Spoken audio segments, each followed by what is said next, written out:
nosotros hoy en la tarde. Tengo el agrado de presentarles a nuestros expositores de hoy día. A mi lado derecho tengo al doctor Patricio Miranda, que es doctor de Sociología de la Universidad Alberto Hurtado. Al lado de Patricio, está sentado Gladys Oliva, que es doctorante en Investigación Psicopedagógica y Social de la Universidad de Granada, España, y también es directora del Consejo Nacional del Colegio de Asistentes Sociales. Y al lado de María Gladys tenemos a nuestra querida Marcela Flotz, la directora de la Escuela de Trabajo Social de la Universidad Andrés Bello. Les cuento un poco cómo funciona este foro. Vamos a empezar con la presentación del doctor Patricio Miranda, que tiene 45 minutos para hablar sobre la persistencia de la desigualdad de Chile. Y luego vamos a tener espacio de los comentarios de María Gladys, como también de Marcela Flotz. Así que le paso el micrófono al doctor Patricio Miranda. Gracias. Bueno, agradezco en primer lugar la invitación a la directora, Marcela, a quienes van a comentar también estas palabras, a la presentadora, a todos ustedes, a nuestros colegas y estudiantes, digamos, ¿no? Con quienes al parecer tendré el gusto en algún minuto de compartir también en cátedra, y lo haré con mucho agrado. La persistencia de la desigualdad en Chile es una tesis de la cual hay que hacerse cargo, ¿no? No es una obviedad. Y ya resulta interesante la idea de lo persistente, de lo que perdura. Quiere decir que hay una temporalidad asociada a esa perdurabilidad. Y me gustaría entonces rastrear en la temporalidad asociada a esa perdurabilidad. Si algo perdura, mantiene una forma, digamos, ¿no? Y esa forma es una arquitectura, es una estructura, por tanto, ¿no? Entonces, ¿cuál es la estructura que perdure? ¿De dónde viene, digamos? ¿De dónde se arma, ¿no? Obviamente nunca es por generación espontánea. Eso por un lado, la perdurabilidad, ¿sí?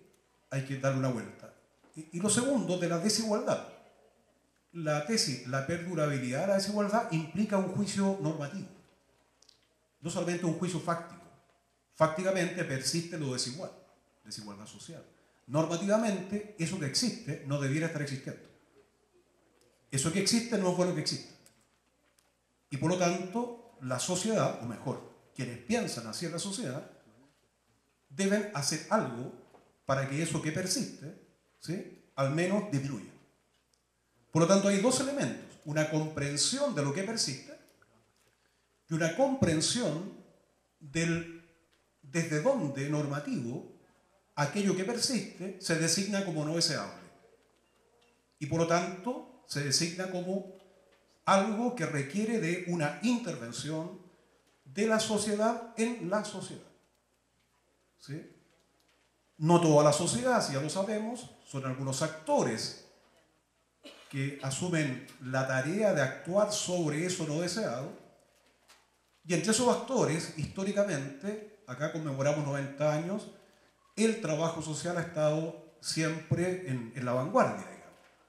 Hay algo que está sucediendo en la sociedad que no debería estar sucediendo, que no puede ser objeto de observación, de descripción puramente, sino que debe ser objeto de intervención. Pero para poder darle justificación a esa intervención, hay dos condiciones. Primero, una comprensión de cómo se configura, cristaliza esas formas sociales de desigualdad a nivel estructural y semántico, que significa entonces que todo interventor de lo social en lo social supone una teoría social implícita. Y más que una teoría social, digamos teoría social, una teoría de la sociedad, de cómo funciona la sociedad, qué es lo fundante de la sociedad. Los grandes cuerpos teóricos que surgen con la trinidad sociológica, Marx, Weber, Durkheim, siguen generando nuevos desarrollos de esas formas de comprender lo fundante de la sociedad. A ver si la desigualdad es expresión de algo fundante. Porque si no es expresión de algo fundante, es más comillas, no sé si fácil, es menos complejo actuar sobre ello. Pero si tiene que ver con elementos fundantes de lo social, no las tenemos que ver con el núcleo, un núcleo sustantivo. Por lo tanto, una parte de esta reflexión la voy a dedicar a eso, ¿sí? A una aproximación desde teorías de la sociedad contemporánea que voy a explicitar, ¿sí? A este fenómeno, pero proyectado en el caso de Chile. Pero hay un segundo problema del cual también el interventor de la sociedad en la sociedad tiene que hacerse cargo. ¿Cuál es? Que interviene en la sociedad dentro de ella. Quiere decir que ya ocupa una posición en esa estructura de desigualdades. No está en cualquier lugar. No da lo mismo intervenir desde el lugar de la cima, del 10% más rico, nos decía la directora, que intervenir desde el 10% más pobre. Uno puede preguntarse, ¿desde qué lugar intervenir el trabajo social? No da lo mismo. Los recursos, las fuerzas, las cogniciones que se tienen son distintas. Las expectativas son distintas. Los marcos valóricos son distintos. Entonces, el interventor de lo social en lo social no solamente debe preocuparse por la comprensión del objeto llamado lo social, que ya es de una complejidad enorme, sino también del objeto, del órgano percipiente, usando una expresión de Horkheimer, digamos, ¿no? ¿Por qué la teoría crítica es doblemente histórica? Porque el objeto percibido es histórico, lo social es fruto de un proceso histórico, y el órgano percipiente también es histórico. El teórico crítico no observa los procesos históricos desde fuera de los procesos históricos. Por lo tanto, su observación está marcada es una autorreflexión, digamos, de la sociedad a la sociedad, y está marcada por las posiciones sociales desde donde se hace el trabajo social. Por lo tanto, no es trivial desde dónde, desde qué lugar, desde qué posición se hace el trabajo social. Y eso ya explica que van inevitablemente, del lado del objeto, irreductible a una sola teoría hasta ahora, van a haber distintas comprensiones de lo social, y del lado del órgano percipiente van a haber distintas también posiciones de, comillas, observación de lo social. Y luego no podrá haber una única escuela de trabajo social. No es posible eso. Sería, comillas, milagroso. ¿Cómo le explicaría uno si la intervención social y trabajo social es trabajo social, de lo social, en lo social, y esto está sumamente, crecientemente diferenciado? ¿Cómo se explicaría que el trabajo social no esté diferenciado? ¿Entiendes? Eso no, aparecería un hecho inédito, digamos, que demandaría una explicación y empíricamente no ocurre. Digamos. Eso desde el elemento estructural. Y desde el otro elemento que decía, que va a ser el segundo punto a desarrollar, el trabajo social está desafiado a hacerse cargo del desde dónde hace la crítica de esa desigualdad persistente que observa dentro de esa desigualdad persistente. O sea, desde dentro de un orden social, alguien emite una crítica desde dentro, no desde fuera. Y la crítica va a variar dependiendo de la posición social, desde donde la hace. Ahí el trabajo social tiene que hacerse cargo de la dimensión normativa de la crítica. Porque aunque no se percate, ya hacer trabajo social es hacer una crítica de algo existente en la sociedad. En algunas corrientes de trabajo social, de todo en la sociedad. En la raíz de la sociedad hay una patología radical y hay que actuar sobre ella. Hay una división de clases radical y hay que actuar sobre ella. O de disfuncionalidades en la sociedad. Hay ciertos problemas de desajuste que hay que intervenir. Sea como fuere, el punto es que quien trabaja lo social hace entrar una opción normativa. Digamos, simplemente para situar mejor de qué vamos a hablar ahí, cuando nos referimos a las normas, a lo normativo, nos referimos a un deber ser. En otra obra, Adorno decía una tesis relevante para lo que estamos afirmando acá. Para nadie la sociedad llega a ser un problema, sino a partir de algo distinto de ella. Ese algo distinto de ella es el enigma que hay que aclarar. ¿Desde dónde sale ese algo distinto de ella? si el que hace la crítica social lo hace desde dentro de la sociedad? ¿Será que hay algo asocial en trabajo social?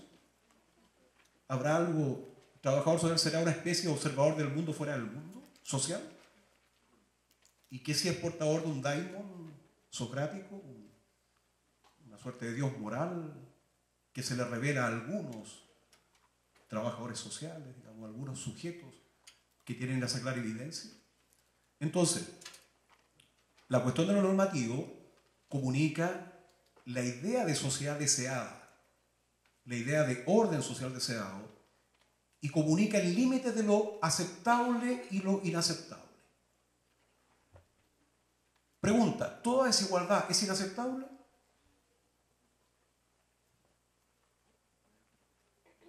Ya una cuestión que hay que resolver. ¿Cuándo una desigualdad se convierte inaceptable? ¿Cuál sería? Probablemente no hay un valor, pero hay ciertos umbrales. ¿Cuál es el contenido de eso? ¿Capta? Por lo tanto, la idea de la desigualdad supone la definición de ciertos umbrales que definen lo aceptable como una marca más abajo de la cual hay una vida indecente, una vida no lograda para el que lo dice, las más de las veces para aquellos de los cuales él dice algo. A veces también para el que lo dice, no las más de las veces. Desde luego, los que estamos acá, estamos del otro lado, digamos, y no está de más recordarlo. No estamos del lado de una vida indecente, ¿sí? Sino que estamos del lado de lo que se define, lo que se puede definir como el otro lado, el límite de una vida decente. Pero eso implica arrastrar muchas cosas. Eso nos quita grados de libertad, ¿sí? Contriñe también las posiciones, los umbrales, hasta dónde no se juega algo, no se juega. Entonces, dos elementos, ¿eh? ¿Cuáles serían las raíces que se proponen como base de la desigualdad? Y segundo, ¿cuál es el umbral de lo deseable, no deseable, aceptable, no aceptable? ¿Sí? ¿Cuándo ya estamos en una vida indecente, inhumana, indigna, agraviante, de menosprecio? ¿Cuándo estamos en la dinámica del menosprecio, va a decirlo con Jones, digamos, así de paso nada más? ¿Y cuándo estamos en una dinámica del reconocimiento? Ahí hay una rayita, una raya móvil. Al parecer, en el caso de Chile, con ese guarismo del 23, 20 y tantas veces que nos decía Marcela, del 10% más rico versus 10% más pobre, no es una cuestión puramente de dinero, sino que de posibilidades de existir, de una existencia no agraviada, una existencia no injusticiada, no vulnerada. ¿Sí? Ya. Entonces me centro, por eso quiero decir que la temática que han propuesto, y yo me complazco y agradezco que me hayan invitado a reflexionar sobre ella, me parece absolutamente relevante para el trabajo social. No es una temática trivial, ni solamente por el hecho de hacer esta afirmación de la persistencia de la desigualdad. Es una interpelación al trabajo social mismo, digamos. Me centro entonces en los aspectos de qué idea de sociedad, desde qué teoría de sociedad, idea de sociedad. Cuando digo teoría me refiero a una idea de sociedad formalizada. Cuando digo idea de sociedad, una comprensión intuida, ¿no?, formada en el mundo de la vida. Nos hacemos ideas respecto a la sociedad. Quienes tenemos el privilegio de estudiar y hacer posgrado y todas esas cosas que parece que nos ponen en un Olimpo y nos comportamos así también, sí hablamos con teorías de la sociedad, porque hemos logrado armar arquitecturas, digamos, de esas intuiciones, afirmando algunas, desechando otras, en todos los casos refinándolas conceptualmente, ¿no? Y después sometemos a los estudiantes al mismo training, digamos, ¿no? Y pobre que no lo logren, porque desde luego no egresarán, no aprobarán. Ahí se producen los actos de violencia simbólica que habla Bourdieu, digamos, ¿no? El disciplinamiento. Eso. Bueno. Esta desigualdad en Chile. A mí me ha tocado, no me ha tocado, me ha tocado y he querido que me toque, y he hecho que me toque, las dos cosas. ¿Sí? Investigar en políticas públicas, desde una escuela de trabajo social. ¿Sí? Quiero decir desde trabajo social mejor. ¿Sí? Yo no soy trabajador social, yo vengo de las matemáticas, digamos. ¿Sí? Pero estuve poco más de 20 años en una escuela de trabajo social de la Católica y aprendí a valorar y también ser permeado por esta lógica de trabajar lo social y que implica ciertas expectativas normativas que en sociología no aparecen y que en el otro vecindario de psicología aparecen de otro modo, lo que fuera. ¿Sí? De tal manera que estoy de alguna manera colonizado también, en la medida que me he dejado colonizar también por esta matriz. Bien, ¿qué idea de sociedad? En el caso de Chile, en estas investigaciones de política pública, nos surgió esta pregunta. Hay todo un discurso, una retórica, le proponía a Marcela llamarle esto la desigualdad como retórica. Está instalada la retórica, especialmente desde el gobierno de Michelle Bachelet, la retórica de la semántica del enfoque de derechos, que después nos referiremos a él desde la normatividad, por ahora no. Y quisimos investigar si en las políticas públicas, ¿sí?, esa semántica que tiene significaciones y consecuencias duras, o debiera tenerla, si no es retórica, si era un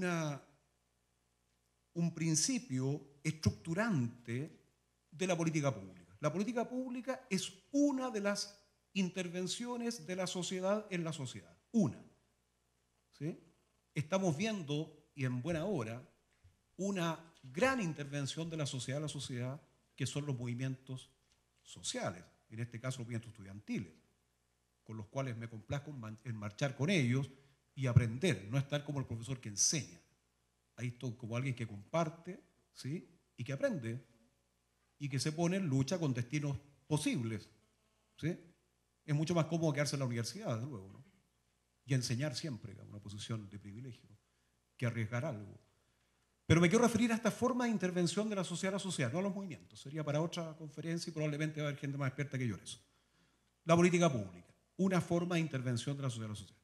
No está más decir que en el caso de Chile, un lugar por excelencia de inserción laboral de las trabajadoras sociales y algunos trabajadores sociales, ¿sí?, aquí está cruzado por lógicas de género para nada ingenuas ni gratuitas, ¿sí?, la mayor cantidad ha estado asociado laboralmente al aparato del Estado. Programas sociales de tal y tal en este ámbito o el otro, ¿no?, a un ámbito de políticas públicas, a un ámbito de la esfera de las políticas, que es la esfera de las políticas sociales. ¿Sí? Y se reparte en programas de pobreza, de salud, de primera infancia, segunda, las que quiera, cada vez más abiertas, digamos, ¿no?, en problemas territoriales, problemas medioambientales. Hoy día hay una diversidad que tensiona dinámicas sociales y que demandan respuesta de parte del Estado, y el Estado genera unos dispositivos llamados políticas públicas. Por lo tanto, una proporción altísima de trabajadores sociales, voy a usar en genérico para no tener que a cada rato estar diciendo, ¿sí?, ha sido un asalariado del Estado. Y bien, pues tiene pega, digamos, ha tenido pega, eso no es ningún problema. El punto es que al hacer parte del Estado, se hace cargo, lo quiera o no lo quiera, también de las lógicas que configuran, que intentan configurar lo social, ¿sí?, a partir de determinados programas, por ejemplo el FOSIS, programa Puente, bueno, y pongan todos los programas que ustedes conocen. Intentan modificar un estado de cosas en lo social. Por lo tanto, la política pública, la política social, presupone de saber cómo se transforma lo social. ¿Capta? Cuando alguien decía crear un FOSI, como lo crea, presupone hubiera un grupo de policymaker, o es el sentido más anglosajón, de hacedores de política, políticos, desde luego, profesionales y técnicos, especialistas, que decidieron cuáles eran los problemas fundamentales de Chile. No existe ningún árbol de problemas sociales. ¿Sí? Alguien decide qué selecciona como problema y crear una estrategia de solución, o al menos de paliativo de ese problema, que se transforme en una ley, casi todas las políticas tienen un aparato jurídico detrás, lo cual les da fuerza coactiva, son exigibles coactivamente, y un aparato institucional. Desde luego oficinas y mucha gente trabajando, muchos profesionales y hay muchos trabajadores sociales. ¿Sí? Con la pretensión de que haciendo el programa FOSIS, por ejemplo, actuando de tal manera, ¿sí? O el programa Puente, se va a lograr un cierto objetivo social considerado como deseado. ¿Sí? El punto es que al asumir una posición en el Estado, se arrastra, igual que al asumir una profesión, ¿eh? Quien asume una profesión asume una tradición. No parte de cero, no está inventando nada, digamos, sino que selecciona una tradición y carga con esa tradición. La intenta modificar desde dentro, pero en tanto se presenta después como asistente social o trabajadora social, se hace cargo de una tradición, ¿sí? Con todas sus tensiones, diversidades, se hace cargo de una tradición. Misma cosa pasa con el Estado. Se hace cargo de una configuración del Estado. Y aquí es donde me aparece a mí un primer elemento de la persistencia de la desigualdad. La estructura básica del Estado, usando una expresión de John Rawls sobre teoría de la justicia, tiene que ver con el modo en que se distribuyen poderes, ingresos, conocimientos, prestigios, reconocimiento, respeto, y estoy hablando de cosas positivas nomás, podría nombrar todos y las negativas, digamos. ¿Sí? ¿Cómo una sociedad distribuye bienes públicos? El poder es un bien público, el conocimiento, el prestigio, el reconocimiento. ¿Sí? ¿Cómo se distribuyen estos bienes públicos? La educación. ¿Sí? ¿Por qué marchamos? Porque hay un juicio normativo detrás que dice que sucede algo en Chile que no debiera estar sucediendo. Que hay una educación de mala calidad. Por lo tanto, hay una mala educación. Chile es muy mal educado. Pero el punto es que es mal educado no porque Chile se automaleduca, sino que porque quienes deciden qué educación requieren los chilenos definen eso. Por lo tanto, la mala educación, dicho así, es un resultado más eficaz que la política pública. ¿Capta? ¿Lo ven? Eso no es una política pública. Configura la política pública. Entonces, en la cuestión de la desigualdad, en el Estado, yo creo que es inseparable aún inseparable, si uno lo mira en perspectiva histórica, de la herencia del Estado hispano-lusitano en América Latina. En la conquista y la dominación de lo que Martí llama Nuestra América, ¿sí? Se transfiere una estructura básica de la sociedad de orden jerárquica y estamental. Allí donde en Europa, especialmente hacia el lado francés y inglés, ya habían procesos de modernidad en franco desarrollo, quienes conquistan a los habitantes de estas tierras, aparte de nuestros antepasados, son una parte de nuestros antepasados, están más cerca de África que de Europa. ¿Sí? Y no están experimentando las dinámicas propias de una sociedad moderna. Nos llega un modelo fundamentalmente jerárquico estamental del tipo de cristiandad medieval. Y ese modelo es una estructura piramidal, digamos. La estamentalidad, ¿qué significa? Que los ciudadanos, por el solo hecho de nacer, están adscritos a determinado estamento dentro de un orden jerárquico. ¿Sí?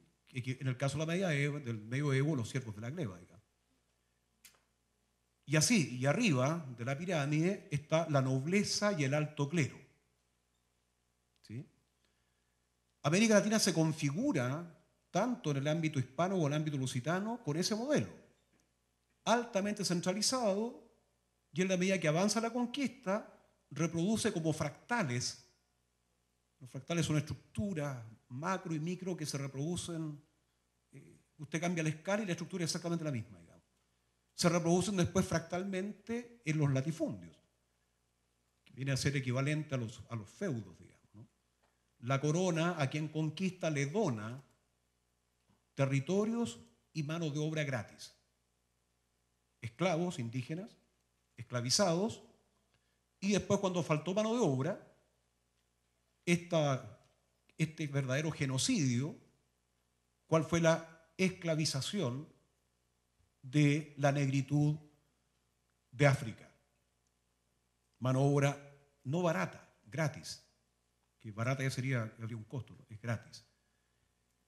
Y eso dentro de una estructura jerárquica ya sentó una desigualdad radical. No quiero decir que antes de la conquista había igualdad, no estoy diciendo eso, pero me permita recordar un solo punto. En una obra del año 1615, pues, más o menos, de Felipe Guamán Poma de Ayala, la probabilidad de que alguna haya escuchado ese nombre tiende a cero, y veremos pues que no es casual, es una ignorancia producida. Digo de paso, no es cierto que la universidad produce conocimiento. La universidad simultáneamente produce ignorancia. El problema es que no avisa la ignorancia que produce, sino que se ufana del conocimiento que produce y no de ignorancia que produce. Dentro de la ignorancia producida está el gran desconocimiento de pensadores clásicos de nuestra América, como quechua, indio tenía que ser. En Chile no sabemos qué significa eso, ¿no? Un indio del altiplano, ¿y qué va a saber un indio del altiplano? ¿Qué va a saber de orden social y filosofía política si todavía no lo leído a Kant? Kant no había nacido, no sabe de Hobbes, de Locke, por lo tanto, ¿qué podría saber? Descartes tampoco, no hay modernidad, ¿no? Sin embargo, este indio quechua escribió una obra que casualmente estuvo desconocida hasta 1930 y apareció en una biblioteca, creo que de Copenhague. Fue escrita en el altiplano, ¿sí? Y esta obra se llama Crónica de un buen gobierno. Crónicas de un buen gobierno, que es una representación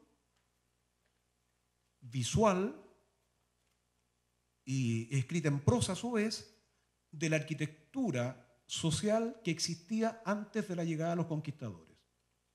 Y es una crítica, una lectura crítica al orden social que traían los conquistadores. Por lo tanto, ahí diríamos teoría de la sociedad in nuce, germinalmente. Y fíjense, hablando de la desigualdad, ¿cuál es el elemento que para Guamán Poma de Ayala pueden poner en internet a hacer todos estos lugares, y busquen Crónicas de un buen gobierno? ¿Cuál era la mayor amenaza? Para él no era la fe cristiana. Porque, según él, lo más medular de la fe cristiana, el amor y la predilección por los pobres, mucho antes que la teología de la liberación, siglos antes, para él lo más medular, estaba realizado ya en el Tahuantinsuyo, en el estado incaico. Y no niega que hay dominación y que hay desigualdad, pero defiende un principio y dice, ¿cuál es el mayor mal que traen los conquistadores? No es esa fe, ¿sí? Sino es la propiedad privada. El mayor mal de los... oiga, dicho por un quechua, un indio, que apenas escribe muy mal, digamos, ¿no? El español. Aprendió esta lengua dominante para poder decir algo. ¿Qué sería un buen gobierno? ¿Ves? Es un tratado de filosofía política que, por supuesto, no se estudia en las facultades de filosofía. Los historiadores sí tienen que estudiarlo porque cuando estudian Hispanoamérica, digamos. Bueno. Y entonces... ahí está la mayor amenaza leída en la abolición de la propiedad común, que implica introducir la propiedad privada. Y el argumento que da es que en el Tahuantinsuyo el solo hecho de nacer daba derechos. ¿No nos gustaría por el solo hecho de nacer tener derecho a algo? el solo hecho de nacer daba derechos a una porción de tierra y de animales, ¿sí?, que no se transmitía intergeneracionalmente, no estaba en herencia. ¿Capta? Para que otros que nacían, por el solo hecho de nacer, ese era el solo hecho de nacer. Entonces él veía que el orden social no estaba amenazado por un conjunto de creencias, fundamentalmente, sino que fundamentalmente por una institución económico-política estructurante, por un principio de estructuración, que es la propiedad privada. ¿Sí? A lo cual le va a dedicar después Marx su principal crítica. El trabajo social y el plusvalor es privado, digamos. Y ahí hay una contradicción radical. Mientras no se resuelva esa contradicción, está presente la cuestión social, digamos, la dominación de una clase por otra, digamos. La clase poseedora que se apropia del trabajo, no obstante que el trabajo es social. ¿Sí? Entonces, captan que ahí hay una crítica a un orden fundado en una desigualdad. Es decir, que los individuos valen según la propiedad que tienen. Y la propiedad que tienen en el orden estamental está asociada a la familia a la que pertenecen. Y la familia a la que pertenece está asociada al color de piel. Y el color de piel está asociado a si nacieron en España, serían el top, o si nacieron acá, ahí nomás. Mira, los españoles, ustedes no son auténticos, ¿sí? Tienen un poco de negritud, un poco de mestizaje. O sea, hay una lógica jerárquica que no tiene que ver con las peculiaridades de los individuos, sus intereses, sus talentos, sus aspiraciones. Su marco de acción social, si podemos decirlo así, y de desarrollo social, está de alguna manera predelimitado por el estamento al que pertenece. Los esclavos, hijos de los esclavos, la probabilidad de que rompieran eso tendía a cero. Los que lograron rebelarse construyeron, me escapa el nombre de este minuto, los palenques, que eran lugares donde los que se rebelaban y sobrevivían crearon su propio modus vivendi, digamos. Notable eso. Hubo pensamiento emancipatorio mucho antes de la crítica de la razón práctica de Kant en América Latina, digamos. Entonces, ahí hay un principio de desigualdad, un Estado hispano-lusitano fundado en la defensa absoluta de la propiedad privada, que es leído tempranamente como una desestructuración de las formas de convivencia que los hacía de alguna manera corresponsables unos de otros. ¿Se fijan?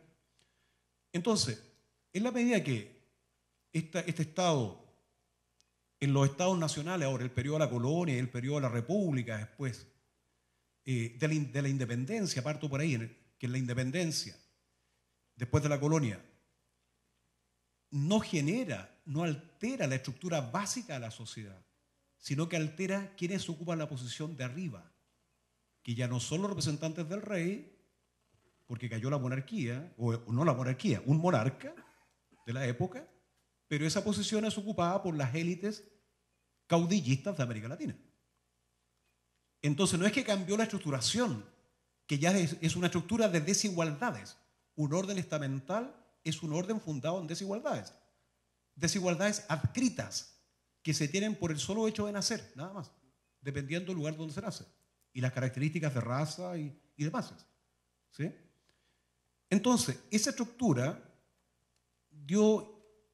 pasa de alguna manera, y en eso yo concuerdo con la interpretación que hace Salazar y Pinto en su historia y formación del Estado en Chile, etc., pasa de alguna manera al tiempo de la República y nos llega al presente, como estructura básica, como una suerte de metaestructura, digamos, de cómo se sigue distribuyendo los conocimientos, los poderes, la riqueza, ¿sí?, la educación de calidad, los bienes comunes. Porque no está la idea de bienes comunes, son bienes privados. Y lo que teníamos como un bien común, un presidente de la República se encargó de decir que no es un bien común, sino que es un bien de mercado. ¿Y por qué no lo apuraron? No dijo lo mismo de la salud. O sea, por lo tanto, se puede decir que la persistencia de la desigualdad, un factor, no digo que sea el único, pero un factor histórico, estructural, tiene que ver con que predomina todavía en Chile y en buena parte de América Latina un orden jerárquico. Primero, Estado centrado, Estado centrista, teniendo como centro rector a la política, a quienes tienen el control político. En el caso de Chile, el gran debate en el siglo XIX y siglo XX eran finalmente si las élites conservadoras, tradicionalistas, que tienen más historia en Chile, o las que reciben las ideas ilustradas, que serían los liberales, están en la élite. Es una disputa de la élite. No es una disputa por transformar el orden social del todo, o al menos no se tradujo en eso, digamos. ¿Sí? Y después la disputa entre pipiolos y pelucones tiene que ver con esas figuras. Con la dictadura se hace entrar ahora un principio, ¿sí?, que recuerda la crítica de Guaman Poma a la idea de la propiedad privada. Se radicaliza y lo que eran bienes comunes se privatizan, y por lo tanto tenemos, de alguna manera, creo yo, un refuerzo de esta lógica jerárquica, porque el criterio de valía ahora lo da el dinero. La investigación reciente de Piketty, El capitalismo del siglo XXI, sostiene que la mayor desigualdad, el crecimiento de la desigualdad en el mundo se explica porque la tasa de incremento del capital es sistemáticamente superior a la tasa de incremento de la economía. Es una ley parecida a la que define Marx y Ricardo. La desigualdad es creciente porque la tasa de crecimiento del capital, ¿sí?, es siempre superior a la tasa de crecimiento de la economía. Por lo tanto, el destino de las economías, comillas, avanzadas es agrandar la desigualdad. Si eso usted lo coloca, que Chile fue el laboratorio justamente no de esa tesis, sino que de aumentar la rentabilidad del capital, la educación es un negocio, es una empresa. Aumenta la rentabilidad del capital, ¿sí? Y aumenta la desigualdad porque aumenta más que el crecimiento económico. Y eso hace que se vaya produciendo, la tesis de Piketty, una concentración de la riqueza y un aumento sostenido de la desigualdad. Si se asume esta idea de que hay una macroestructura o estructura de base que viene de una configuración histórica que tiene mucho tiempo, y eso se cruza con este influjo, digamos, neoliberal que impuso la dictadura, creo que hay y con esta tesis de Piketty, ¿no?, hay muy buenas razones para reconocer que no solamente persiste la desigualdad, sino que persistirá persistiendo, si me aceptan el bradvarismo, persistirá en su persistencia, ¿sí? Y por lo tanto hay un campo de acción de los trabajadores sociales que desafía ahora lo normativo. Y ahí redondeo. Lo normativo tiene que ver con lo anterior. Dime cómo entiendes la sociedad y entenderé si la criticas y cómo la criticas. Si alguien piensa que la sociedad solo se describe, entonces no hay espacio para la crítica, ¿sí? Si alguien piensa que la sociedad es un juego de dominaciones, ya hace una crítica. La crítica en esa afirmación ya está aquí. En un caso está por ausencia y en otro caso porque se postula desde el inicio que lo fundante de la sociedad es la dominación, es decir, la desigualdad. Entonces el trabajo social tiene el desafío de percatarse, cuestionarse por las comprensiones que tiene de las configuraciones de la sociedad contemporánea, de las configuraciones de Chile y de las configuraciones que se reproducen en las políticas públicas. Para lo normativo, entonces, voy a referir al ejemplo de esta investigación. Estudiamos el proceso de políticas públicas en una muestra de hacedores de política, policy maker, e implementadores de política, policy manager, ¿sí?, en la región metropolitana, base empírica, ¿sí?, base empírica. Y aplicamos la distinción clásica: la política tiene al menos 4 fases: diseño, formulación, implementación, evaluación. Y dentro de eso hay variantes, y eso es un modelo, obviamente. No es que las políticas públicas sean eso, nunca, ni lo que yo diga tampoco, ¿sí? Pero es un dispositivo que sirve para ordenar. Y entonces, si hay una semántica de derechos supone una expectativa normativa en el lenguaje de la teoría del desarrollo moral habermasiano, supone un nivel normativo postconvencional. Es decir, que la sociedad que aceptaríamos como decente es aquella en la cual se reconoce y trata a todo ser humano como sujeto de derechos. Una sociedad que trata y reconoce a sujetos, a individuos como no sujetos de derechos, es indecente. Ese es el límite que define el umbral, digamos, crítico para definir qué expectativa de comportamiento generalizado tenemos respecto de los distintos actores e instituciones. Entonces, era muy interesante para nosotros que en Chile estuviera instalado una normatividad postconvencional. Pero al observar el proceso, no es el caso acá, el tiempo no lo daría, para mostrar las dimensiones e indicadores de observación de las fases de política, lo que resulta es que lo que le llega finalmente a los públicos de las políticas públicas es fundamentalmente un mensaje, ¿sí?, fáctico de que no es sujeto de derecho. Voy a dar una evidencia más corta y rápida que me ahorra la autorreferencia. El PNUD, en el informe Cómo hacer las cosas, dedica el capítulo 3 y 4 a las políticas públicas. Y ahí analiza 2 programas emblemáticos de política pública en Chile. En salud, el programa Auge en la época. En educación, las escuelas vulnerables. ¿Sí? Y hace un análisis pragmático, operacional, una metodología operacional, ¿sí?, de la semántica de derechos y el proceso política. Y llega a la conclusión de que esos programas que se basan en la semántica normativa del enfoque de derechos, finalmente lo que le llega a los beneficiarios no es la semántica de un sujeto de derechos, porque en ninguna parte del proceso tuvieron palabra vinculante. Usa la noción moderna de sujeto como ser capaz de acción y palabra.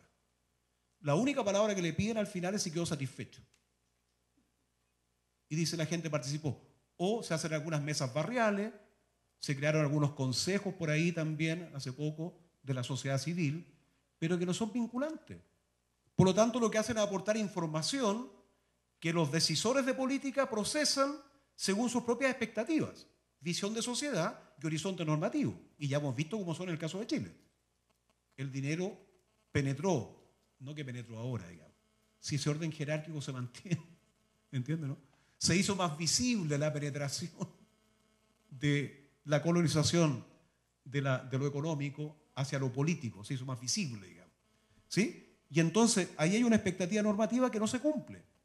Le preguntan a los directores de escuela, ¿alguna vez usted fue consultado sobre este programa, esta oferta pública de escuelas vulnerables? Nunca. Nunca.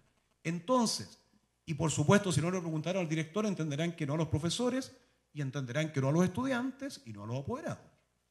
Por lo tanto, quiere decir que los beneficiarios de política pública no fueron reconocidos ni tratados como sujetos de derecho. Entonces hay una contradicción entre semántica y estructura de la política. Y hay un problema. Hay un campo enorme de intervención. Porque si no, la semántica se convierte en pura retórica, digamos, que enmascara, un poco parecido con las precampañas y las campañas y todo esto, que está lleno de retórica, que enmascara y trata de justificar y después aparece por aquí y por allá hechos que incomodan a un personaje, mañana a otro, y esto parece un cuento de nunca acabar, digamos, ¿no? ¿Sí? Entonces, una política pública y un trabajo social dentro de la política pública que interpele la desigualdad tiene que procurar consistencia semántica y estructural con lógicas postconvencionales. Mínima, el enfoque de derechos. ¿Qué viene más arriba? La deliberación pública. ¿Sí? El nivel 6, el nivel más alto de esta teoría de la normatividad que Habermas elabora a partir de Kohlberg, que podríamos discutirla porque tiene críticas también, desde luego, pero no estaba invitado a eso, pero la pongo acá simplemente como dispositivo para observar, es que si hay sujetos de derechos, la expresión ahora para decisiones vinculantes es la deliberación, vinculante. Por ejemplo, hoy día se habla de Asamblea Constituyente. Ya. ¿Cómo se haga es una cosa segunda? Pero ya colocar esa expectativa es colocar una normatividad de tipo postconvencional. Ahora habría que encontrar los modos de racionalidad estratégica e instrumental para hacerlo y hacerlo bien. ¿Sí? Y hacerlo bien, sabiendo que en algún minuto hay que cortar. Porque todo es conversable al infinito, lo muestra la filosofía. La filosofía no ha terminado de conversar nada. Nada. La sociología tampoco. Así que ¿por qué el mundo de la vida lo va a terminar? Tampoco. O la calle lo va a terminar, nadie lo va a terminar. Generando mecanismos que permitan definir un corte transitorio, pero de suyo revisable. ¿Capta? Entonces, cuando queda amarrado en una constitución en que no se puede revisar lo que otra generación definió, estamos en una normatividad al servicio de la mantención de un orden. Portaliano probablemente, digamos, ¿no? Jerárquico de nuevo. ¿Sí? Entonces, a esa normatividad me parece a mí, y ahí termino, apela el desafío, voy a decir, ético-político de la tesis de la persistencia de la desigualdad en Chile. Un trabajo social que reduzca la ética al análisis de dilemas y conflictos morales que ocurren en el ejercicio directo profesional, le hace un flaco favor, lo que hace es una legitimación, porque está produciendo ignorancia, ¿sí? Está produciendo ignorancia, efectivamente, de estas dimensiones estructurales y semánticas que dan forma y figura al desorden social. Por lo tanto, creo que se requiere de problematizar la comprensión de lo social y que tenemos desde la posición que tenemos en lo social sobre lo social con las expectativas normativas que tenemos respecto de los demás y respecto también de nosotros en ese demás compartido. Muchas gracias.